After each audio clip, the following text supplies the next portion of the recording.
Every crime requires punishment. This is self-evident truth. But how should we determine which punishment will be sufficient for this or that crime? Our forefathers did not think over it for a long time, and that is why, since ancient times, they used corporal torture as punishment for already committed crimes and as a prevention of potential ones. So, according to one of the oldest legislative acts, according to the laws of Hammurabi written in 1750 BC, even inept brewers were subject to tortures. They were condemned to drown in their own beer, or they were poured it down through their throats until they died from swallowing the wrong way. And for speculating in the beer market, the criminals were whipped in public or buried alive. But don't think that only brewers were at high risk. Sailors in ancient Greece would have dreamed of being in their place, because a much more terrible execution, keelhauling, was waiting for them.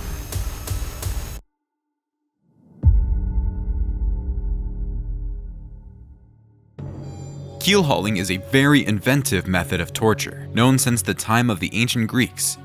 In the Rhodian Maritime Code, Lex Rhodia of 700 BC, this penalty was used as a punishment for piracy. In the 17th century, this method became popular thanks to the British and Dutch, who applied it to the sailors who stole or attacked their colleagues. The essence of the torture was as follows. One end of the rope was tied to the hands of the criminal, the other end was thrown overboard and tied to the legs. When the victim was firmly tied up, he was stretched across the ship with the rope so that his back or stomach touched the keel of the ship. In this form, the criminal was dragged along the keel along the entire underwater part of the ship. The procedure could be repeated several times depending on the severity of the fault. By the way, the Dutch were not in a hurry to end the victim's torments, and after each lap, they gave the offender the opportunity to rest in order to restore the feeling of pain, which he really often lost during the procedure. It often ended with death, or the person was left with severe injuries incompatible with life. In the first case, the person simply drowned due to a long stay underwater. In the second, he bled out due to multiple cuts received from shells and sharp polyps on the ship's bottom. Perhaps the most striking example took place in 1673, when Cornelis Evertsen, the youngest, punished sailors for murder. That was an official, although rare punishment in the Dutch Navy, as illustrated by the painting, The Keelhauling of the Ship's Surgeon of Admiral Jan van Ness. The painting depicts a large crowd gathered to watch the event, which was a showpiece punishment meant to intimidate other potential criminals, similar to flogging throughout the fleet. There is evidence that such an execution was used in Britain right up to the end of the 19th century. In 1880, George Shaw Lefevre in Parliament came across a recent report from Italy on the keelhauling on the British battleship HMS Alexandra and denied that such an incident had taken place. It is terrible to even imagine the feeling that the sailors experienced during this execution, but an even more terrible feeling was experienced by the victims of bamboo torture. That very execution gave the victim an incredibly long and painful death. Bamboo torture is the most eco-friendly execution that has ever existed in the history of mankind. But at the same time, it can be attributed to one of the most cruel and painful executions. It was used in India, China, and Japan. In the last one, it was especially popular. The procedure was extremely simple. The convict was placed in a tied horizontal position at a low height above the shoots of young bamboo, or tied to a tree in an upright position. After that, they simply left the victim like that for several days. The execution was based on the unique property of bamboo, rapid growth. Its growth rate is so great that it is measured in centimeters per hour. Namely, in just 1 hour, some species of this plant can grow by as much as 1.5 inches. During the day, a small sprout reaches a size of 35 inches. These figures correspond to the ideal growth conditions of bamboo. In reality, it can grow a little slower, and especially if a human body is hanging over it. But still, the growth rate is quite enough to use it as an instrument of execution. On average, in a couple of days, the stem had already reached the convict's body and began to slowly pierce the skin. At the same time, the top of the bamboo was specially sharpened so that the plant can more effectively pierce the victim's body. It has been impossible for the victim to break the stem or change the direction of its growth, because bamboo is very durable. Besides, tightly bound limbs have severely limited mobility. Death most often occurred from loss of blood, but particularly unlucky and persistent victims of execution could remain alive and conscious even when the bamboo passed through the body. Death was not always the goal. In some cases, bamboo was used as a means of torture and interrogation of criminals.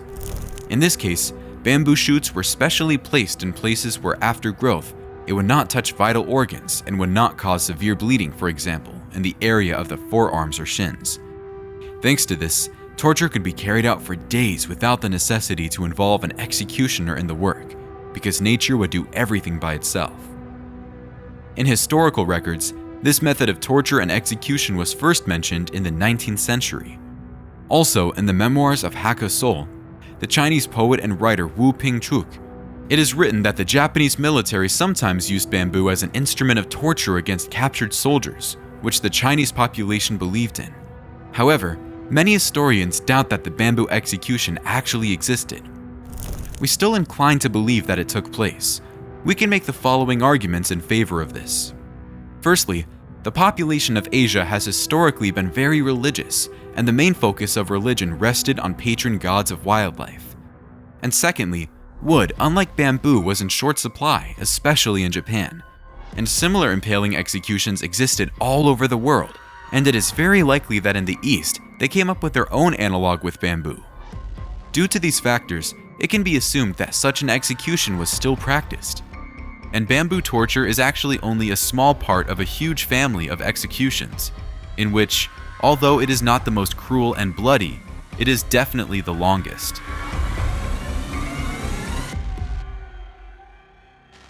Impalement is one of the most ancient and popular forms of execution in history. It has been known since the time of Mesopotamia and was officially enshrined in the Code of Hammurabi, which we mentioned at the beginning of this video. According to this code, impalement was condemned, for example, to women who killed their husband for the sake of another man. Also, captured soldiers could be executed in a similar way. Later, impalement became a popular method of execution in many cultures and states. For example, the Greek historian Herodotus pointed out in his notes that the Persian king Darius, having captured Babylon, sentenced 3,000 Babylonians to be impalement. Later, this execution became very popular in medieval history. Just remember Ivan the Terrible and Vlad the Impaler. These guys like to use that kind of execution. Both transversal and longitudinal impalement were used as the main types of execution. The difference between these two methods is that when the victim was cross-impaled on a stake with his stomach or chest so that the tip of the stake came out from the back. In the longitudinal case, the convict was impaled on a stake with his/her mouth or the opposite opening of the human digestive system, so that the stake ran along the entire body. A good example of the transversal impalement is the Assyrian approach. First, they pierced the chest of the prisoner with a stake, after which they rested the stake on the ground, and with the help of ropes lifted it together with the body of the unfortunate. Also, in the Holy Roman Empire, women who killed their children were sometimes condemned to impalement, the same way people were punished in Zwickau for marital infidelity. First, one traitor was placed in the grave, then thorns were laid out on him/her. After that, the second one was placed on the top. The final stage of the execution was the piercing of both criminals with a single stake. Longitudinal impalement is perhaps the most famous type of this execution. It was performed according to the following scenario. A man was placed on the ground in a bound form, after which a wooden stake was inserted into the back passage. Or a shallowly inserted stake, together with a live victim, was lifted vertically, and the person slowly, in agony, bleeding more and more, was impaled on it under the influence of his/her own weight.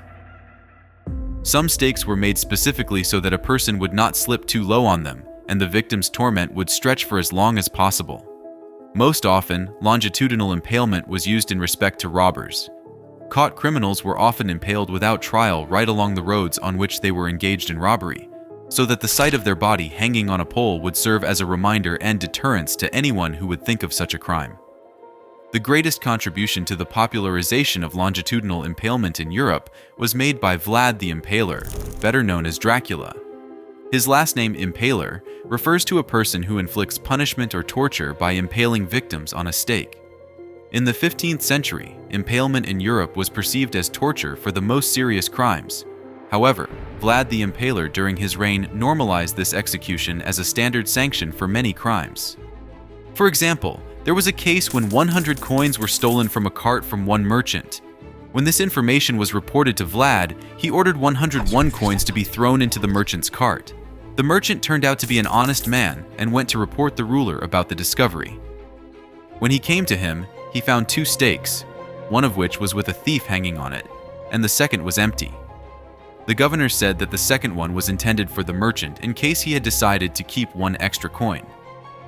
The second interesting case does not concern the impalement. However, it also emphasizes Vlad's love of torture and executions concerning the penetration of the human body. One day, a delegation from Turkey came to Romania, and when they came to bow to the ruler, they refused to take off their hats. Dracula was very offended by that, and he ordered hats to be nailed to the heads of delegates, since they valued those things so much. Another type of stringing was impalement of a person with ribs on a steel hook. It is assumed that this method was invented by the Ottomans in Bosnia in the 18th century.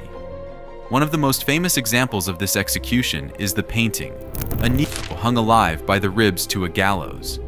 This painting shows that hanging by the ribs was a punishment in America for the African slaves who tried to commit a riot.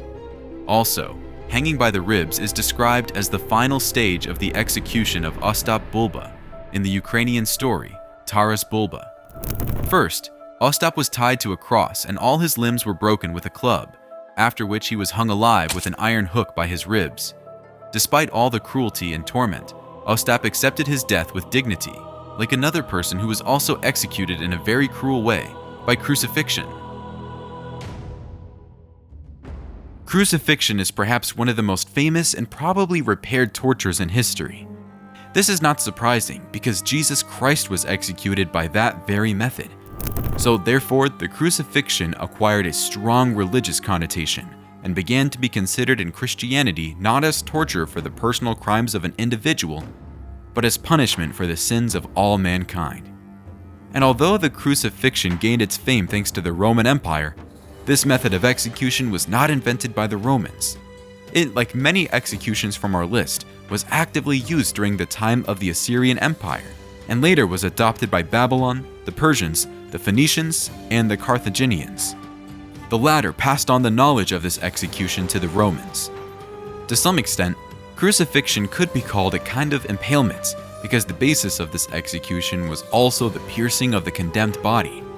In addition, it, like impalement, was aimed not so much at punishing a particular criminal as at intimidating the public. Crucifixion was usually carried out as a public execution, and in its classical form was carried out according to a special procedure. First, the convict was beaten with a whip, after which he or she was forced to carry the crossbar of the cross to the place of the execution. Upon arrival, a person was placed on a crossbar so that the upper part of his or her back rested against it, and his or her arms were spread apart and either tied to a board or nailed.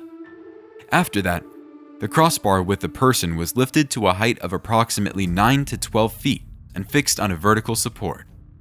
There was a special ledge on it which the convict's feet replaced, nailing or tying them to the cross. In some cases, the condemned person could die during the flogging stage, especially if whips with bone or lead tips were used.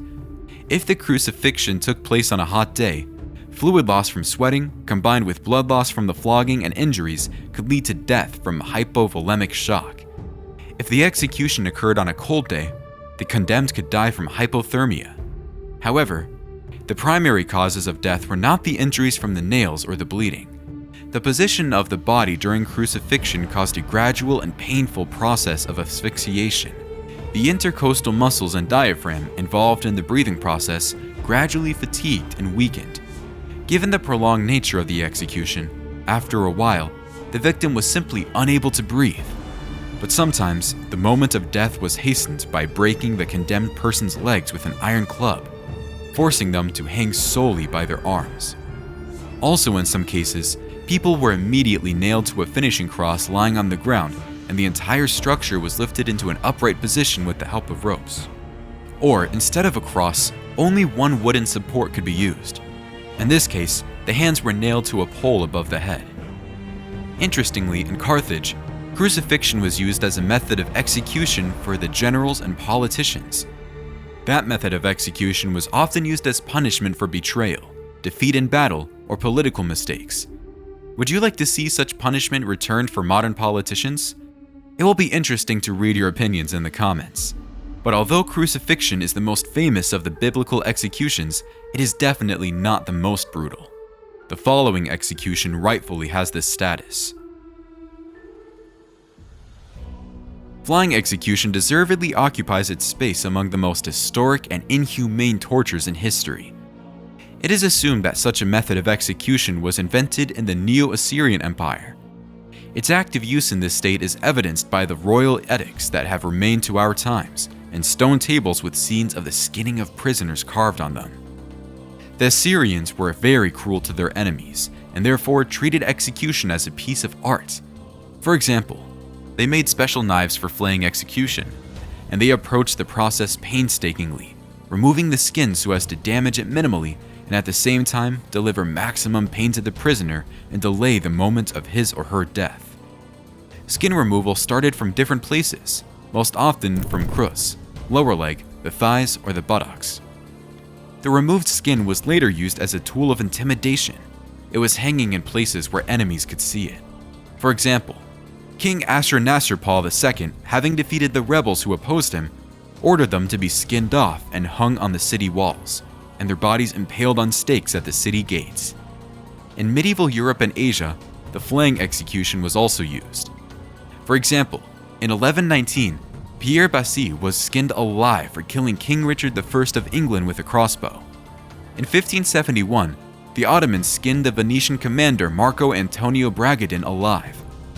And not only soldiers and participants in the uprisings were punished in such a terrible way. In some cases, the skin could be removed alive for the fact that a man slept with a woman who was not worth getting close to. In 1314, the Aune brothers, who were lovers of the daughter-in-law of the French King Philip IV, were sentenced to flaying, castration, and beheading. Such a cruelty of punishment was due to the fact that their crime offended the honor of the crown. Under normal circumstances, the punishment would have been much milder. Do you think we have collected really terrible executions in this video? Or do you know of even more terrible punishments? If you know, be sure to tell us in the comments. It will be interesting for us to read. And also don't forget to subscribe to the channel if you liked the video and give it a like. See ya!